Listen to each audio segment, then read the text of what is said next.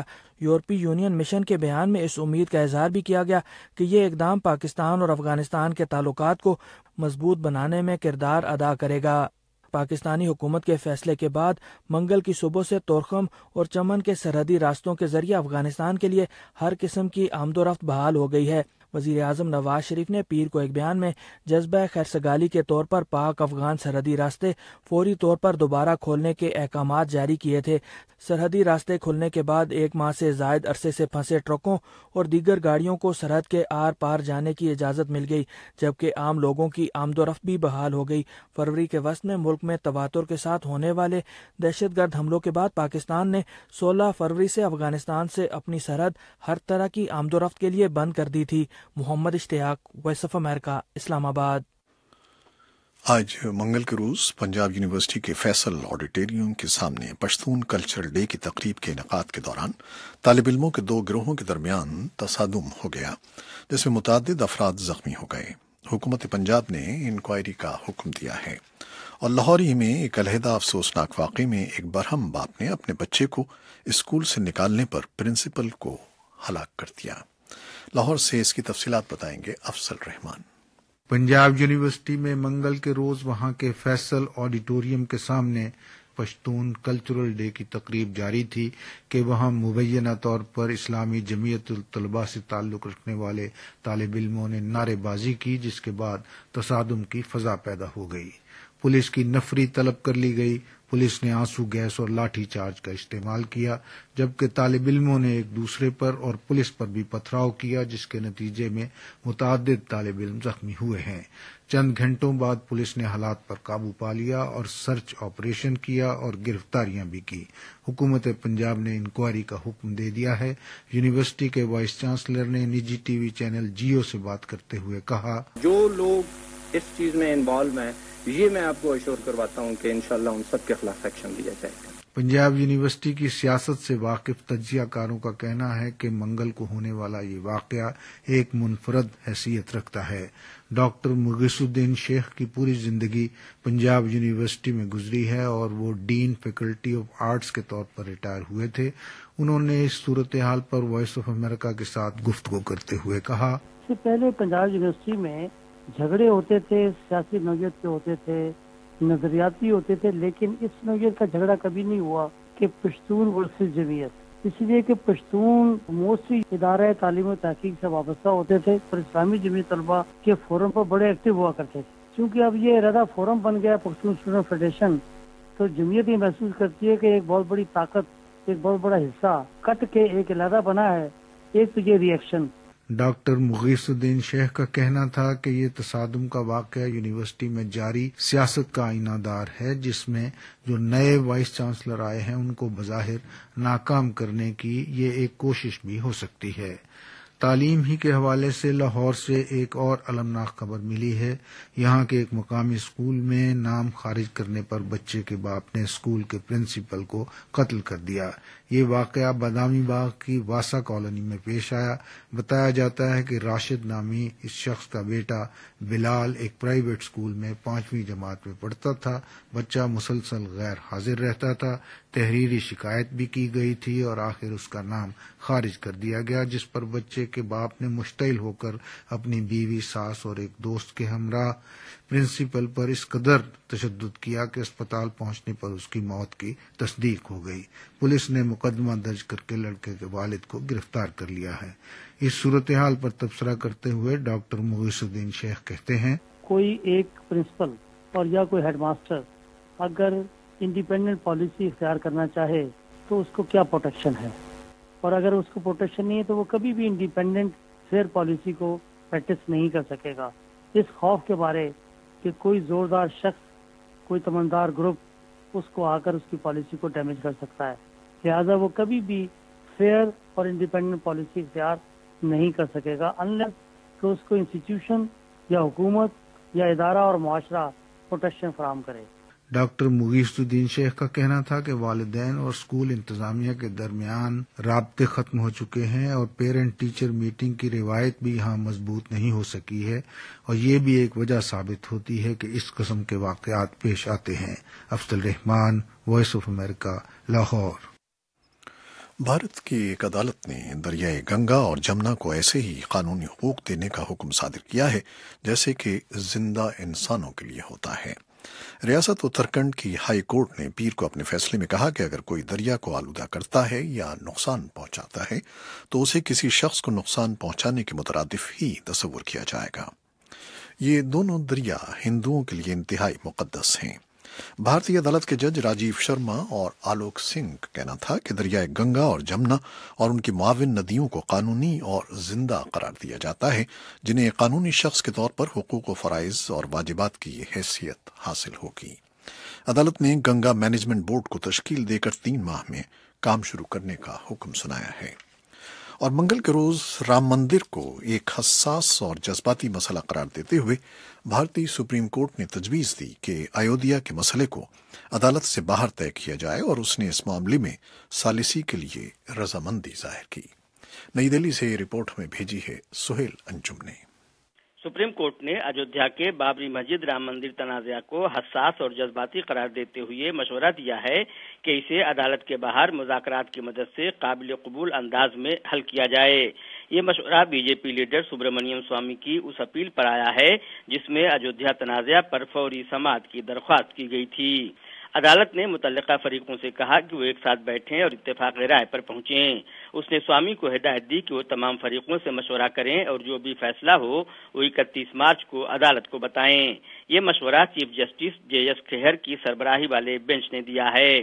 Justice کھہر نے یہاں تک کہا کہ اگر متعلقہ فریق راضی ہوں تو اس متنازع معاملے میں وہ ثالثی کے لیے تیار ہیں۔ بعض سیاسی جماعتوں بالخصوص بی جے پی کے لیڈروں نے اس کا خیر مقدم کیا ہے اور اس امید کا اظہار کیا ہے کہ بات چیت سے کوئی راستہ نکلے گا اور ایودھیا میں رام مندر کی تعمیر ہوگی۔ کانگریس کے بعض لیڈروں نے کہا کہ یہ کوئی نیا مشورہ نہیں، پہلے بھی بات چیت ہوتی رہی ہے۔ بائیں بازو نے کہا کہ بات چیت کی ناکامی کے بعد ہی معاملہ عدالت میں پہنچا۔ اس تنازع کے متعلقہ فریقوں نے بھی اس تجویز کو ماننے سے انکار کر دیا۔ ایک فریق رام للا کے وکیل رنجنا اگنی ہوتری نے کہا کہ مذاکرات کا سوال ہی نہیں پیدا ہوتا، صرف عدالتی فیصلہ قابل قبول ہوگا، خواہ وہ کسی کے بھی حق میں آئے یا پھر آرڈیننس سے اس کو حل کیا جائے۔ بابری مسجد ایکشن کمیٹی کے کنوینر اور وکیل ظفریاب جیلانی نے بھی مذاکرات کو خارج از امکان قرار دیا اور کہا کہ عدالتی فیصلہ تسلیم کیا جائے گا۔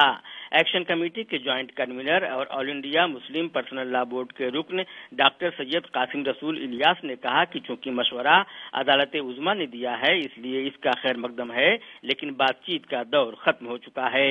تاہم انہوں نے وائس آف امریکہ سے بات کرتے ہوئے کہا کیونکہ سابق میں بات چیت کے جتنی کوششیں ہوئی وہ ناکام ہوئی ہیں، لیکن چونکہ یہ مسئلہ اس وقت سپریم کورٹ کے چیف جسٹس سے طرف سے آ رہا ہے تو ہمیں اس آفر کو ویلکم کرتے ہیں۔ ہم سمجھتے ہیں کہ اگر بات چیت سے مسئلے کا حل نکل سکتا ہے جو دونوں کے لیے قابل قبول ہو تو یہ اس سے اچھی بات کوئی نہیں ہو سکتی، لیکن بات چیت جو ہے وہ ٹھوس بنیادوں پر ہونی چاہیے، دونوں پارٹیوں کو اکول پوزیشن دینی چاہیے اور پری کنسیو موشن نہیں ہونا چاہیے کہ وہاں رام جنم بھومی ہے، ہمارا ماننا ہے اور وہ جگہ کے بارے میں کوئی سمجھوتا نہیں ہو سکتا۔ اس طرح کی اگر پہلے سے کوئی بات مان لی جائے گی تو پھر اس کا نتیجہ کچھ نہیں نکلے گا۔ یاد رہے کہ دسمبر 1992 میں وشو ہندو پریشد اور بی جے پی کے ہزاروں کارکنوں نے ایودھیا کی تاریخی بابری مسجد کو منہدم کر دیا تھا۔ اس سلسلے میں متعدد مقدمات عدالتوں میں زیر سماعت ہیں۔ 2010 میں الہ آباد ہائی کورٹ کے لکھنؤ بینچ نے اپنے فیصلے میں متنازع اراضی کو 3 حصوں میں تقسیم کر کے ایک حصہ ایک فریق رام للا کو جن کی مورتی متنازع مقام پر نصب ہے، دوسرا حصہ ہندو فریق نرموہی اکھاڑا کو اور تیسرا حصہ سنی سینٹرل وقف بورڈ کو دے دیا تھا۔ تاہم کسی بھی فریق نے اس فیصلے کو تسلیم نہیں کیا۔ سہیل انجم، وائس آف امریکہ، نئی دہلی۔ صدر ٹرمپ نے کچھ روز پہلے یہ الزام لگایا تھا کہ سابق صدر اوباما نے 2016 میں ہونے والے صدارتی انتخابات کی مہم کے دوران ان کے ٹیلی فون ریکارڈ کروائے تھے۔ اب اس متنازعہ بحث میں پیر کے روز ایک نیا موڑ آیا ہے۔ ایوان کی انٹیلیجنس کمیٹی کی خصوصی سماعت میں ایف بی آئی کے ڈائریکٹر